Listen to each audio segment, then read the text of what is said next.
Montana Territory, 1883.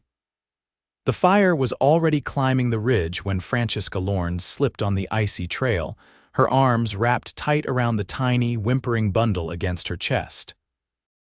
She did not scream when her palms hit the burning wood as she shoved through the last collapsed beam of what had been her brother's cabin. She did not cry when the skin split, blistered, and peeled. She did not stop running, not when smoke clawed her lungs, not when her knees buckled, not when the baby cried louder, his face red and slick with ash. The baby's name was Leland. He was 8 weeks old, born to Francesca's sister-in-law who had died 2 days before from a fever that would have taken the babe too had Francesca not arrived. Her brother had gone hunting and never returned.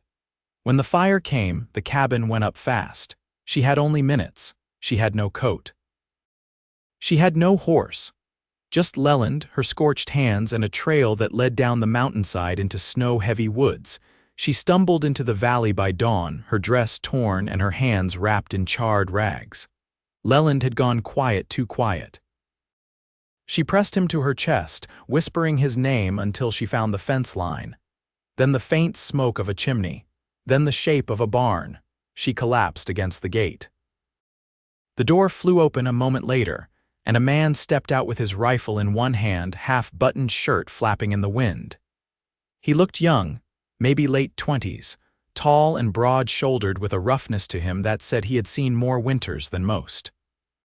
"Help," Francesca rasped, her voice gone. "Please, he's just a baby." The man did not speak right away. He crouched and took the boy from her arms first, his hands careful. Then he looked at her burned palms, the skin cracked and weeping. His voice was low, steady.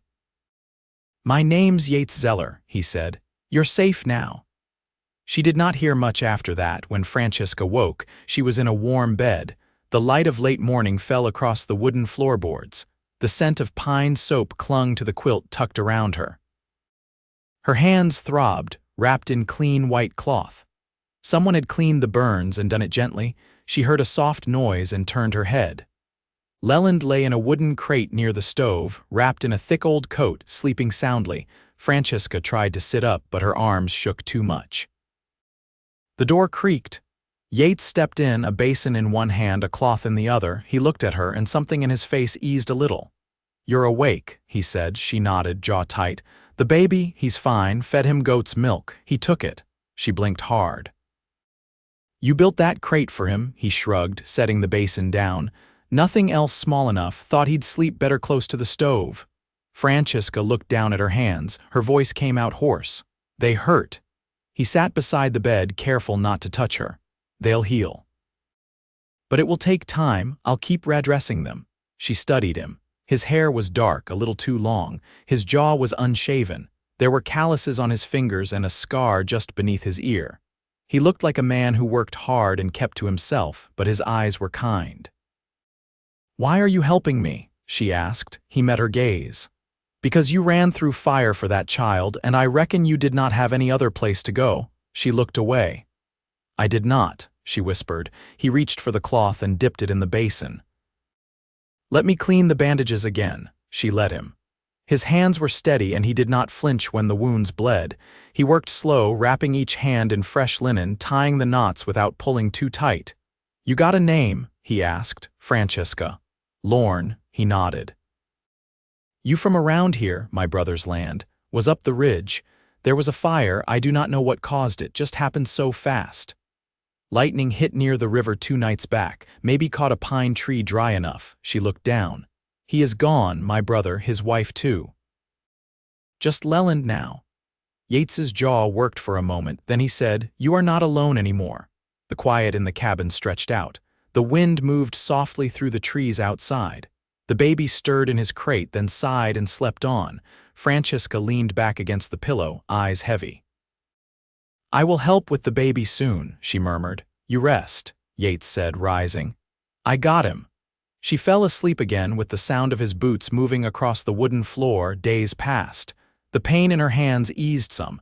Yates kept tending her burns, his touch always careful. He fed Leland, changed him, held him when he cried. Francesca watched from the bed, her chest tightening every time Yates picked the baby up like he had done it 100 times before. He never asked much about her life before. She never asked about his, but he told her things in pieces. That he had come west after his father died. That he took odd jobs and saved enough to buy the land. That he had not had a living soul under his roof in 3 years. "I like the quiet," he said one night, sitting near the fire as Leland slept between them. "But it gets heavy sometimes." She nodded, her hands wrapped in clean cloth, arms around her knees. "I know that feeling," he glanced at her. "You planning to keep traveling?" She looked down at the baby. "I do not know where to go. You could stay," he said, voice low. She looked at him. He added, "Just until your hands heal, and the boy is strong." She nodded slowly. "All right." But it was not just the burns that kept her there. Yates built a cradle the next day. He worked outside, the sound of his hammer echoing through the trees. Francesca sat in the rocker on the porch, Leland bundled in her arms. She watched Yates carve the side rails with quiet focus, his sleeves rolled up, sawdust in his hair. When he carried the finished cradle inside, he set it gently beside the bed. "I hope it is good enough," he said.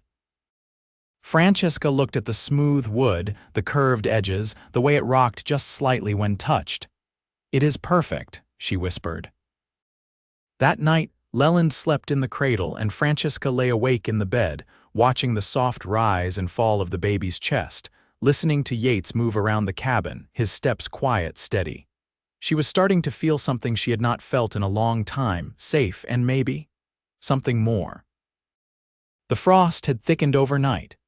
When Francesca stepped outside with her hands loosely wrapped in flannel strips, the porch boards creaked under her shoes and her breath curled silver in the morning air. She held Leland close, tucked inside the folds of a shawl Yates had left folded at the foot of the bed before dawn. He was already in the pasture, hauling feed from the shed to the corral. The horses' 2 geldings, one swayback mare lifted their heads at his approach. He moved with a steadiness she had come to notice over the last week, a man used to doing hard things without complaint or pause. There was no wasted motion, no hurry either, just the rhythm of a life built by hand. She stepped down from the porch, careful of the icy patches, and made her way to the fence. Leland stirred as the wind caught the edge of the shawl, but he didn't cry. Yates glanced up and nodded once.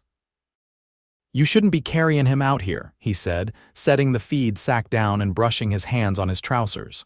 "Cold cuts sharper than a blade today." "He sleeps better after a bit of air," she said, her voice still soft from disuse. "And I needed to move." He came to the fence, resting his forearms on the top rail. His face was flushed from the cold, a trace of hay clinging to the wool of his collar. "You're mending faster than I expected," he said. "I've had worse," she answered. He raised a brow. "That's so?" She didn't elaborate. Instead, she adjusted the shawl and looked out at the line of pine trees bordering the property, their limbs heavy with snow.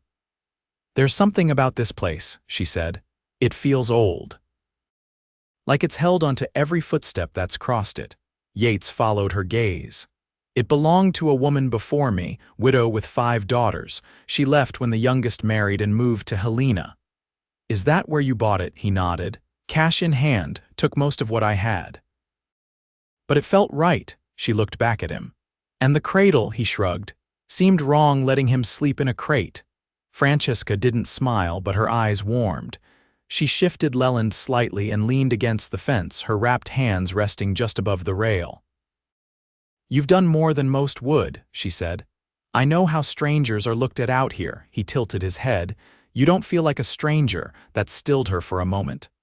"I don't know what I feel like anymore," she said, eyes lowered. "I buried too much.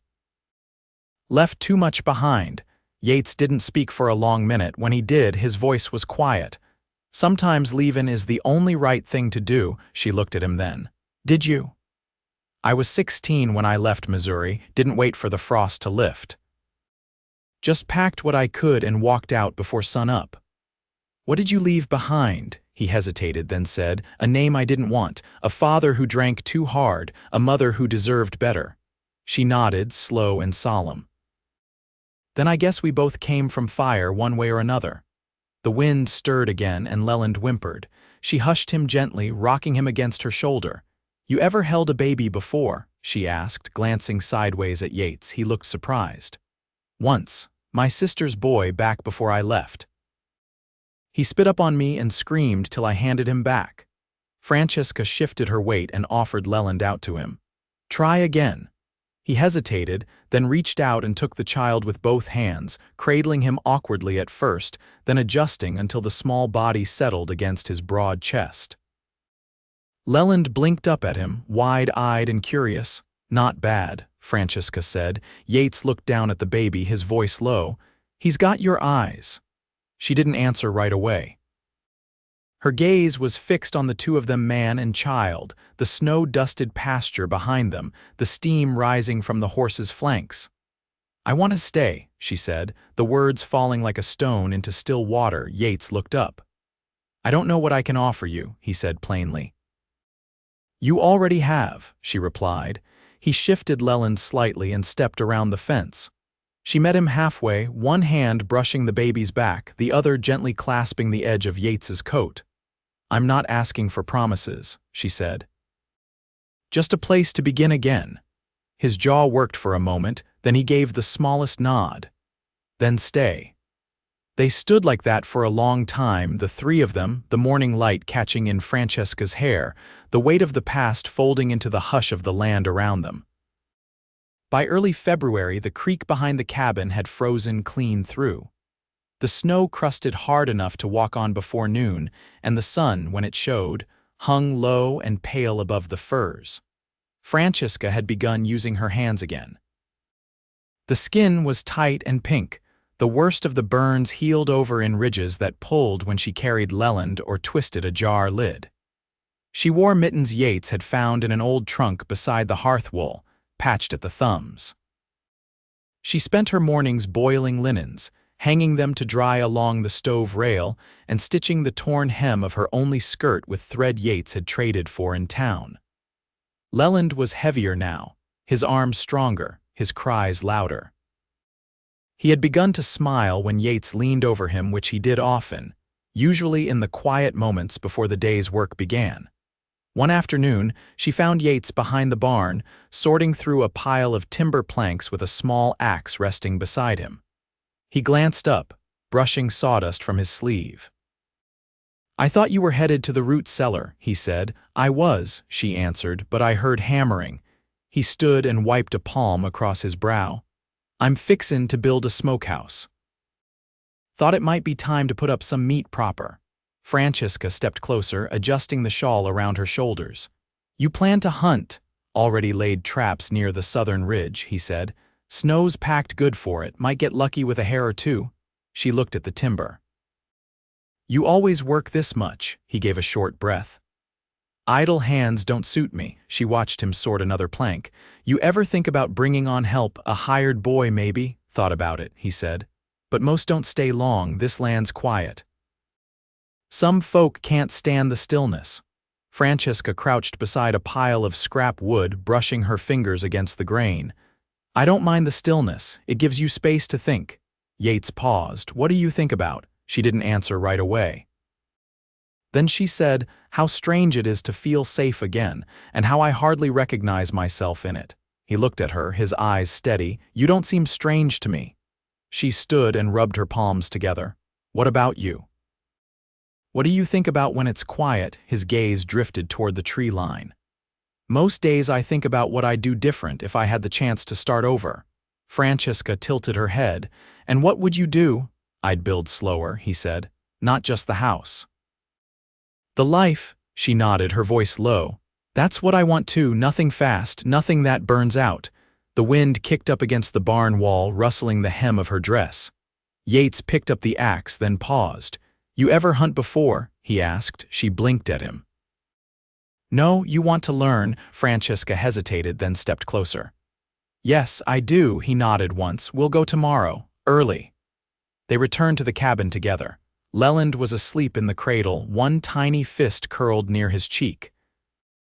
Francesca tucked another quilt around him, then joined Yates at the table where he was sharpening a blade on a whetstone, the sound steady and low. "You've never asked me what I did before," she said. "I figured you'd tell me when you were ready." She folded her hands in her lap. "I taught letters in Kentucky, in a church schoolhouse with broken windows and a stove that never held heat. My brother sent for me when he bought the land here. I didn't know it would be the end of everything." Yates set the blade down. "It wasn't," she met his eyes. He said, "You and Leland, you're both still here." She rose slowly, crossed to the cradle, and brushed a fingertip along the baby's cheek. "Sometimes I feel like I'm just borrowing this life, like someone else is meant to have it." Yates stood too, but he didn't come closer. "If it's yours to carry, then it's not borrowed. It's earned." Her breath caught. She turned to him, eyes full. "I don't know how to be close to someone," she said. "Not truly. I've always had to hold back." "I don't need you to know how," he said. "I just need you to want to try." She moved to him slowly, like a deer testing ice. When she reached him, her hands rose to his chest, resting over his shirt. "I do want to," she whispered. Yates bent his head, forehead touching hers, and they stood like that, steady as roots, the fire soft behind them and no need for anything more right then than breath and closeness. Outside, the wind had stilled. The land held its hush. And inside, something had begun to settle, something neither of them would name yet, but both had started to trust. The snow began to melt in the third week of February, thinning in patches beneath the eaves and along the south-facing slope behind the barn. The trees still held their quiet, but the ground had begun to soften, and the nights no longer pressed quite so bitterly against the windows. Francesca woke earlier now, before the light stretched across the floorboards. She wrapped Leland in a blanket and kept him tucked close as she stirred oats in the pot, careful not to jostle the healing skin on her palms. Her hands still ached in the cold, but the worst of the pain had passed. The scars had settled. One morning, as the kettle began to steam, Yates stepped in from the porch with his coat damp from the fog. He shut the door with a firm hand and stamped the mud from his boots before hanging his hat on the nail beside the door. "There's a break in the creek," he said, drawing off his gloves. "Ice is giving out." She turned from the stove. "Is it rising?" "Not yet, but if it does, might take the lower fence with it." She moved to the table and eased Leland into the cradle. "Is there anything I can do?" Yates looked at her, then nodded toward the cupboard. "I could use help packing the sacks. If it floods, I'll need to shore up the bank fast." She pulled her shawl tighter and crossed to the shelves. "How many?" "10 should do." She began measuring grain into worn canvas sacks while he brought in the lengths of rope. The cabin filled with the quiet rhythm of work, the scrape of wood, the rustle of burlap, the occasional sound of Leland's breath shifting in sleep. After a while, she spoke without looking up. "Have you ever lost anything to water?" He tied off a knot and leaned back, considering. "First spring I was here, the barn flooded through the east wall, lost most the feed. Took weeks to rebuild the foundation." She glanced at him. "You rebuilt it yourself." "There wasn't anyone else." She tied the last sack and wiped her hands on her skirt. "You don't talk much about your time before this place." He pulled a stool from the corner and sat. "Not much worth telling." "I'd still like to hear it." He studied her for a moment, then rested his arms on his knees. "I worked riverboats for a few years, freight mostly, out of St. Louis. Thought I'd keep going west, but I got tired of always looking for the next place. When I found this land, I stopped." She folded her arms across her chest. "That sounds like choosing yourself." He nodded once. "I suppose it was." She moved to the cradle and lifted Leland, who was just beginning to stir. The baby blinked up at her, then let out a soft cry. She hushed him gently, rocking him against her shoulder. "He doesn't sleep as deep when the wind's high," she said. Yates stood and reached for his coat. "I'll check the trees near the north line before dark. Wind's been bending them hard." She turned to him. "Take the lantern and your scarf." He paused, then reached for both. "You always take care of the details." She smiled faintly. "Someone has to." He opened the door, hesitated, then looked back. "I'll be back before supper." She nodded, and the door shut behind him. That evening, she lit a second lamp and set it near the window. Leland had fallen asleep in her arms, his small body warm and steady. She rocked slowly, eyes on the dark line of trees just beyond the edge of snow. When Yates returned, his coat was damp and his hands cold. He set the lantern down and unwrapped the scarf. "One of the trees split," he said. But it fell clear. She rose and took the scarf from his hands, hanging it near the stove to dry. "I kept the stew warm," she said. They ate together in the hush, the only sound the soft clink of spoons and the wind sighing against the walls. When the dishes were cleared, Francesca sat beside the cradle watching Leland sleep. Yates stood near the hearth warming his hands. "I've been thinking," he said, not turning. She looked up. "About what?" He faced her slowly. "About what it means to build something with someone. Not just a house, not just a season," her breath caught. "I've been alone a long time," he continued, "and I never thought I'd find something worth changing that for." She rose, moving to stand in front of him. "I didn't come here looking for a life," she said. "But I keep waking up wanting one." He reached for her hand carefully, his fingers brushing hers. "You already have one," he said. "You made it here." She stepped closer, and he wrapped his arms around her, one hand pressing gently against her back, the other resting against her shoulder. She leaned in, her cheek against his chest, the steady thrum of his heart beneath her ear. "I don't know what comes next," she whispered. "We'll find out," he said. "Together." The fire burned low behind them, casting long shadows across the floor. Outside, the wind faded to stillness, and inside the cabin, warmth held, March settled in with a softness that surprised them both. The days stretched longer, and the hush of winter gave way to creaking thaw and the distant drumming of returning birds. The ground remained thick with mud near the trees, but the cabin sat dry and firm on its stone footing, and the fences had held. Francesca found herself humming as she fed the goats one morning, a song she half remembered from a childhood church gathering, her sleeves rolled to the elbow. Leland lay swaddled in a cradle basket near the fence, blinking up at the shifting clouds. Yates leaned against the post beside her, arms folded. "You sing when you're thinking," he said. She gave a quiet laugh. "I didn't know I was." He bent to adjust the strap on his boot. "You always hum that same tune. What is it?" "I don't know," she said, "but my mother used to sing it when she was baking. I think it held her together." Yates looked at her. "You remember her well." "She died when I was 17, she said. "I remember her hands more than her face. Always working. She never sat unless someone was ill or it was Sunday." He nodded slowly. "My mother favored quiet. She'd sew with the windows open and never say a word.